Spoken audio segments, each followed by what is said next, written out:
I enjoy a very short poem by Robert Frost, which goes like this. The way a crow shook down on me a dust of snow from a hemlock tree has given my mind a change of mood and saved some part of a day I had rued. With the snow out there, we might be able to picture that scene, walking along a path in the woods, and here the snow comes dropping down from above, surprisingly, maybe falling in between the hat and the back of our coat and down our back with that icy little trickle. And we could respond in one of two ways. We could respond with an even more grumpy outlook on the day, or we could get a good laugh at ourselves if we have the sufficient maturity to do so, and move on in a more cheerful tone of mind. I remember as a younger child, a bird dropped something white on me, which was not snow, and I reacted without that cheerfulness, although those around me seemed to find it pretty joy-inspiring. But nevertheless, you can imagine how things that strike us from the outside and kind of disturb our routine or disturb the mood which we are in can really draw a dramatic response from us, one of joy and cheerfulness, or one of even anger, as we saw in the gospel today. Perhaps even the sprinkling rite at the beginning of Mass, which kind of shook up our routine a little bit, might have drawn one of those reactions out of you if we got a direct hit on you with from the aspersory, as it's called, with the aspergillum. But nevertheless, these disruptions of our routine, I think, are interesting moments because they can cause us to reflect.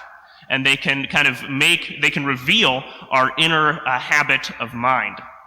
And that's precisely what we see in the gospel today. The inner habit of mind of those Jews in the synagogue at Nazareth is revealed by the Lord's actions. And that's because he successfully disrupts their routine in a variety of ways.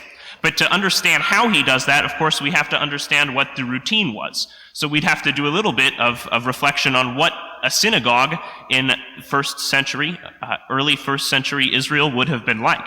And we know quite a bit about that because some of the remains of them still stand, and we have written accounts of how their liturgy went, and you'll recognize many of the elements of it. The structure of the synagogue was not unlike the structure of our Catholic churches.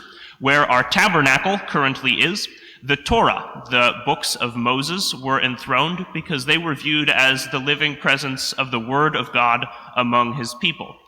By them, oftentimes, a lamp constantly burned, just as by our tabernacle, a lamp burns reminding us of the Lord's living presence. In the synagogue was a seat, not unlike this seat, although it probably would have been located off to the side, and that seat was referred to as the seat of Moses. And only one with authority to teach in the synagogue could sit in that seat and teach from it. In the same way, a bishop can preach seated from his cathedra or throne, but I, a lowly priest, cannot. I stand up here at the pulpit and preach from here because I don't have the fullness of his authority, as the bishop does. The bishop can preach seated down. So it is now, so it was then in the synagogue. The one who sat and taught was the one who possessed the fullness of authority. The way the liturgy went oftentimes was very similar to ours. Someone would come and read a scroll from a scroll of the law or the prophets, and then someone else normally would reflect on that scroll. So, of course, the lector or the deacon, as you just saw, reading the first reading in the gospel, and then myself coming up to reflect on the readings that we heard. All very familiar to us, or at least I think it should be. But we read something very interesting and something very different in the gospel. And today's gospel, the story picks up halfway through. We have to remember back to last week to get the whole of it. In that gospel last week, the Lord is invited to be the lector for the day as he visits his hometown. He receives the scroll, he opens it, and begins to read from the prophet Isaiah. But he does something very interesting. Instead of reading sequentially one passage from the prophet Isaiah, he picks multiple passages from different parts of the book, not even necessarily in the order they were written, and reads them off. And then instead of handing the scroll back and being seated and letting someone else reflect on the law, instead the Lord, after choosing these readings himself, sits in the seat of Moses instead of sitting in one of those seats, sits in that seat, and from the fullness of his authority begins to teach. And he teaches with this very short sentence, "Today all these words are fulfilled in your hearing." That is, the entirety of the law and the prophets, from which the Lord has chosen readings, as if at random, is fulfilled in him, who possesses the fullness of authority to teach and to preach in the synagogue and in the church. And the people were amazed. The Lord had disrupted their routine, yes, but not as a rebel who breaks the rules, but rather as the Lord who has come into his own, before whom all the rules are less, because he is more, the maker of each of these laws, of each of these rules. The Lord, the Messiah, has come into his own, and every routine is broken before him. So the people respond at first with joy at the gracious words which come from his mouth. But then another response comes forward. Isn't this Jesus, the son of Joseph, they think, and Mary? And so then there begins to be this other reaction, which happens when our routines are broken, a reaction of anger in this case. Annoyance maybe would be, is what comes forward at first. The people they contempt him. You know, we hear the saying, familiarity breeds contempt often. And that's what we see going on here. They're familiar with the Lord. They knew him when he was a child, no doubt, and that has bred some contempt in them. So they contemn him. The Lord responds by actually provoking them more, by saying, "Surely you will quote me this proverb, physician, heal yourself, or do the works you did in Capernaum."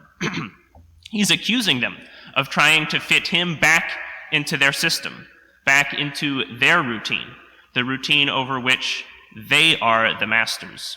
He's accusing them of trying to usurp his place as Lord.